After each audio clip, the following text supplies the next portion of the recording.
Remember those TV shows everyone was obsessed with? The ones that ruled living rooms, trended every week, and felt too big to ever fade? Well, they did. Today, we're diving into the forgotten TV shows of the new millennium. The giants that once owned pop culture but slowly slipped away from the spotlight. Malcolm in the Middle, 2000 to 2006. The genius sitcom that grew up and slipped away. Before family sitcoms became overly polished or drowned in laugh tracks, there was Malcolm in the Middle, a chaotic, brutally honest, and laugh-out-loud smart comedy that perfectly captured what growing up in a dysfunctional middle-class family actually felt like. Premiering in 2000, this show threw viewers straight into the life of Malcolm, a gifted kid stuck in a house full of lovable lunatics, led by his wild parents, Hal and Lois, and his unpredictable brothers. What made Malcolm in the Middle stand out was how real it felt. No studio audience, no picture-perfect lessons neatly tied up at the end. Just chaos. Hilarious, relatable chaos. It was suburban anarchy at its finest. Every episode felt like a mini disaster, with Malcolm breaking the fourth wall, Hal freaking out about everything, and Lois somehow holding it all together through sheer willpower. And let's talk about the cast legendary. Bryan Cranston as Hal gave us one of TV's greatest comedic performances long before he became Walter White in Breaking Bad. Jane Kaczmarek nailed the role of the tough, no-nonsense mom. And Frankie Muniz, he was Malcolm, the nerdy prodigy you couldn't help but root for. For 6 years, Malcolm in the Middle was a cultural touchstone. It won Emmys, pulled huge ratings, and inspired countless sitcoms that tried and failed to replicate its style. But over time, it quietly slipped into nostalgia territory. Without flashy revivals or constant streaming promotion, it slowly became one of those, "Oh yeah, I used to love that" shows. Today, younger audiences know Bryan Cranston from Breaking Bad, but not from the show that made him a star. And that's the tragedy of Malcolm in the Middle. It defined early 2000s comedy but doesn't get the recognition it deserves. It wasn't just a sitcom. It was a slice of life, messy, funny, and way too real. A genius show about being average that ended up being criminally underrated. Lost. Back in 2004, if you said you didn't watch Lost, people looked at you like you were from another planet. This show was the blueprint for the modern TV mystery craze. It wasn't just popular. It was a global obsession. Millions tuned in to follow a group of plane crash survivors stranded on a mysterious island where nothing made sense and everything was a clue. Lost didn't just deliver storylines. It built a puzzle box that kept viewers glued to their screens. Fans paused episodes to analyze background details. Online forums exploded with theories about smoke monsters, time travel, the Dharma Initiative, and of course, that mysterious set of numbers. Characters like Jack, Kate, Sawyer, and Locke weren't just part of a cast. They were pop culture icons. The show was a critical darling too. It won Emmys, Golden Globes, and set a new bar for ambitious network TV storytelling. Its influence can still be felt in countless shows that came after. From Westworld to Manifest. For a while, if you weren't talking about Lost the next morning, you were out of the loop. But with great mystery came great frustration. As the seasons went on, the twists got more complicated, and many viewers began to feel lost themselves. The show's finale in 2010 was one of the most anticipated endings in TV history, and one of the most divisive. Some loved it, many didn't. And after it ended, the once deafening cultural noise slowly faded. Today, Lost still gets the occasional shout-out in Best TV Finales debates or long Reddit threads about mystery shows. But younger audiences rarely pick it up to binge, and it's no longer a regular part of pop culture chatter. It's remembered, sure, but not talked about like it used to be. For a show that once had the world asking, "What is the island?" It's surprisingly quiet now. House. There was a time when everybody knew Dr. Gregory House. With his sharp tongue, brilliant mind, and a cane that became as iconic as his sarcasm, House dominated TV throughout the 2000s. When it premiered in 2004, no one expected a medical drama with a misanthropic genius at its center to become a pop culture icon. But that's exactly what happened. Hugh Laurie's performance as the brilliant but deeply flawed doctor made the show unforgettable. Every episode followed a similar formula, a baffling medical mystery, a team of young doctors, House solving it at the last possible second, but it was the character work that made it electric. House wasn't warm, he wasn't friendly, he was blunt, cynical, and often a jerk, and viewers couldn't get enough of him. At its peak, House was one of the most watched shows in the world. It was translated into multiple languages, aired in more than 60 countries, and turned medical jargon into water-cooler conversation. It wasn't just about solving illnesses, it was about exploring human nature through a man who believed everyone lies. And the writing? Razor sharp. But like so many cultural giants, its buzz didn't last forever. After 8 seasons, the formula started to feel predictable. Cast members came and went, and viewers slowly moved on. When the series finale aired in 2012, it was the end of an era, but unlike other long-running shows, it didn't spark a huge revival of interest afterward. Today, House lives mostly in short clips online, sarcastic one-liners, brutal truth bombs, and meme-worthy moments. It has a small but loyal fan base who still rewatch it, but it's no longer in the spotlight. Once a giant among medical dramas, House has quietly taken a back seat in the cultural conversation. The sarcastic genius doctor archetype it created still lives on, even if the show itself doesn't get the credit it deserves anymore. Glee.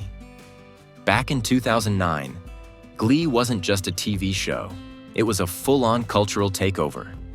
It made high school show choir cool, turned Broadway songs into chart toppers, and gave a voice to a generation of teens who didn't fit the usual TV mold. At its peak, Glee was everywhere. Magazines, award shows, talk shows, and your playlist.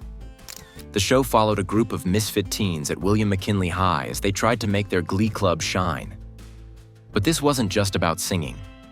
It tackled identity, bullying, love, ambition, and belonging, all while breaking into big musical numbers that fans couldn't get enough of.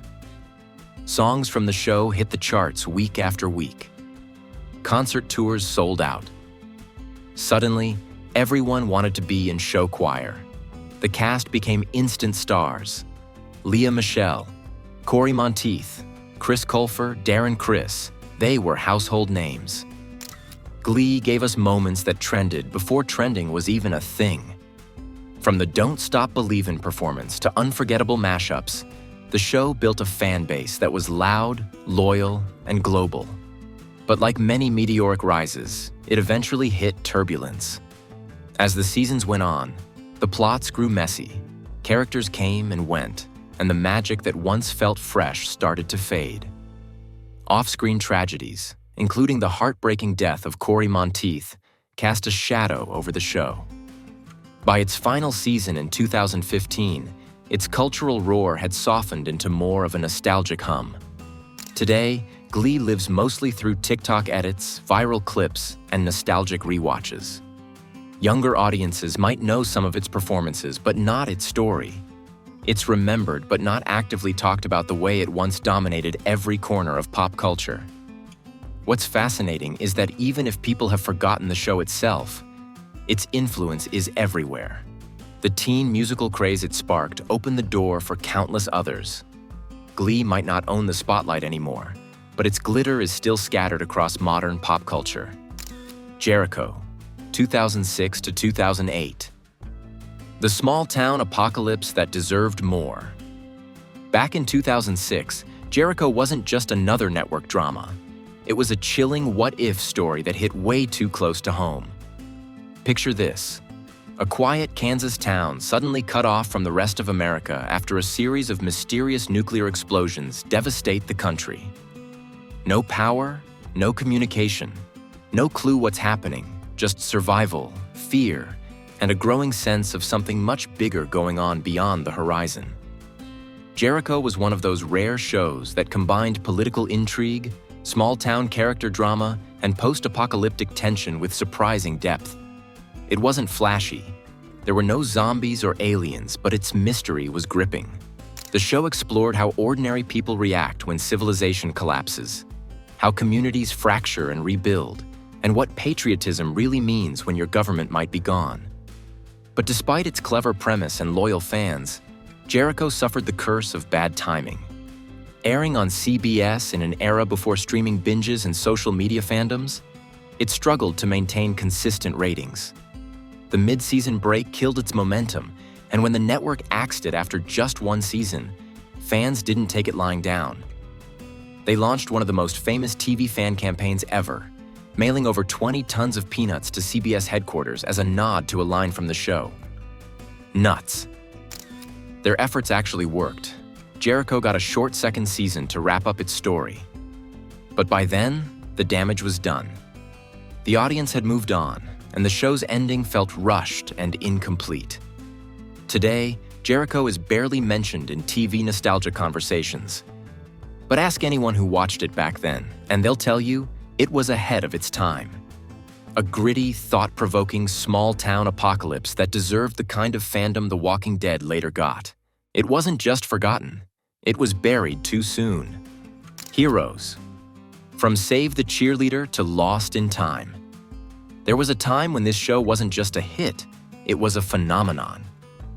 Back in 2006, when superhero movies were just starting to dominate the box office, Heroes felt like the future of television. It had everything: mystery, superpowers, moral conflict, and that unforgettable line, "Save the cheerleader, save the world." People quoted it everywhere. It became a cultural moment before binge-watching was even the norm. The first season was electric. We met ordinary people discovering extraordinary abilities: time travel, flight, regeneration, mind control. It was a fresh, emotional, character-driven story that made fans believe they were witnessing the birth of the next big TV empire. And honestly, for a minute, it was. But then came the cracks. When the second season arrived, the 2007 to 2008 Writers Guild of America strike hit hard. Storylines were rushed, arcs felt incomplete, and fans could sense the magic fading. What started as a carefully woven narrative turned into a tangled mess of timelines, forced new characters, and cliffhangers that didn't quite land. It was like watching a fireworks show that started strong, then fizzled out in the rain. By the third and fourth seasons, Heroes was a shadow of what it once was. Viewership plummeted, critics turned cold, and fans slowly drifted away. Some still hung on for nostalgic loyalty, but the show that once felt unstoppable had become background noise in the rapidly changing TV landscape. In 2015, they tried to bring it back with Heroes Reborn, hoping to reignite that spark. But by then, the TV superhero game had changed completely. Competing against mega franchises and cinematic universes, Heroes just couldn't reclaim its throne. Today, it's rarely mentioned in conversations about iconic 2000s television, yet its early brilliance influenced so many shows that came after. It walked so that modern superhero TV could run. A true forgotten gem of the new millennium. True Blood. The vampire craze that lost its bite. In the late 2000s, vampires weren't just cool, they ruled pop culture. And leading the charge on TV was True Blood.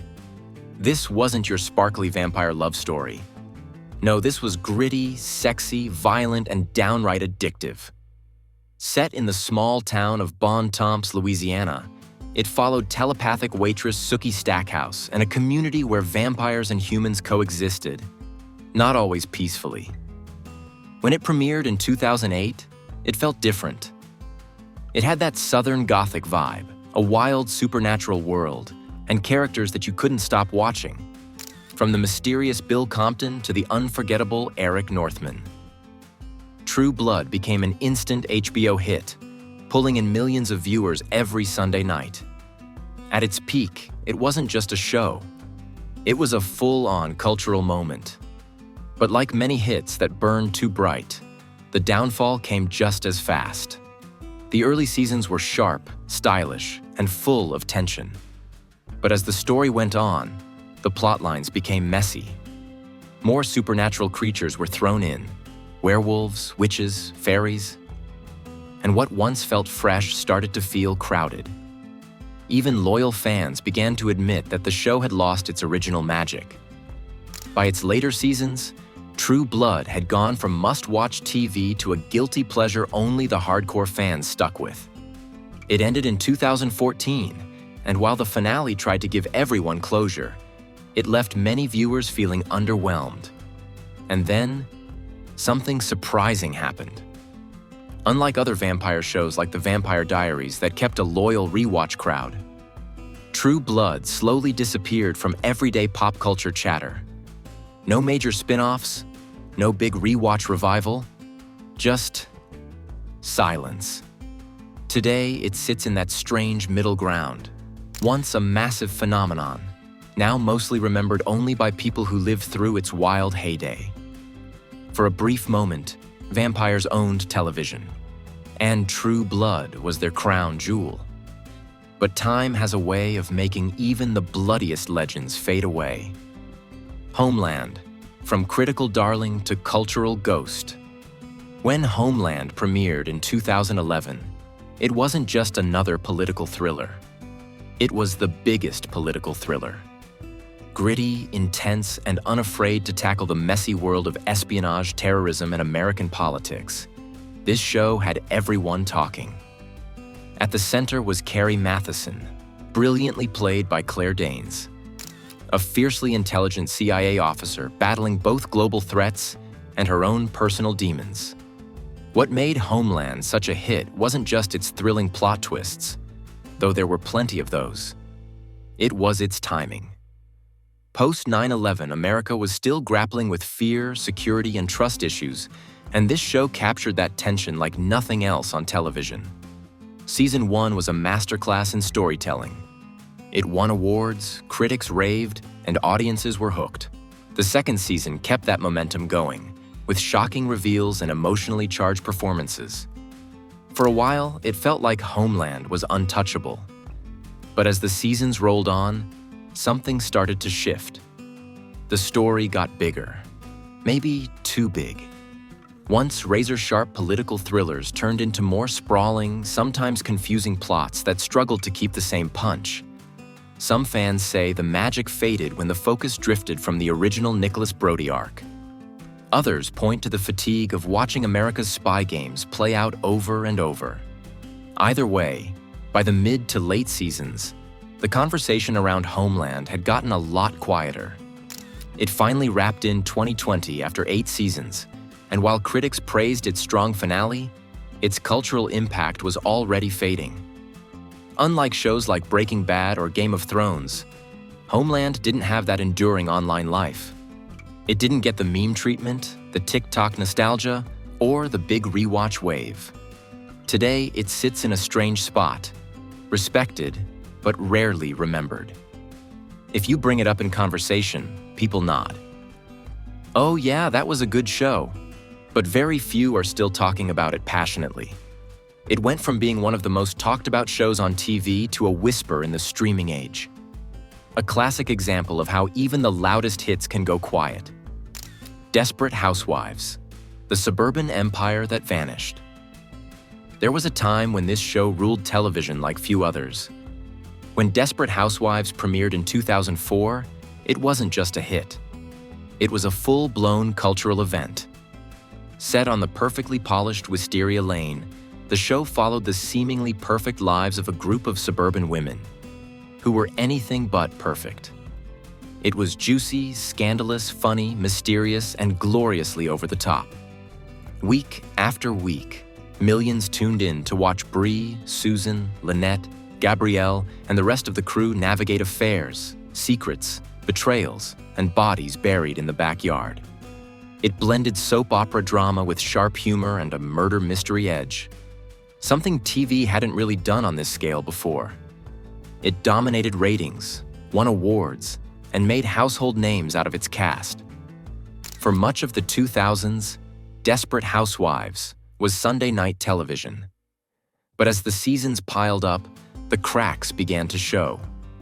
The mystery plots became more complicated, sometimes unnecessarily, and the novelty that made the show a sensation started to wear off. Viewers who once couldn't miss an episode began to drift away. By the later seasons, the ratings weren't what they used to be, and the once dominant buzz had quieted down to a murmur. When the series wrapped up in 2012, it left behind a solid legacy. But surprisingly, not a lasting presence. Unlike other 2000s hits that found new life on streaming, Desperate Housewives didn't get a major revival. It never quite became a rewatch phenomenon among younger audiences. Its impact faded faster than anyone expected. Part of the reason is timing.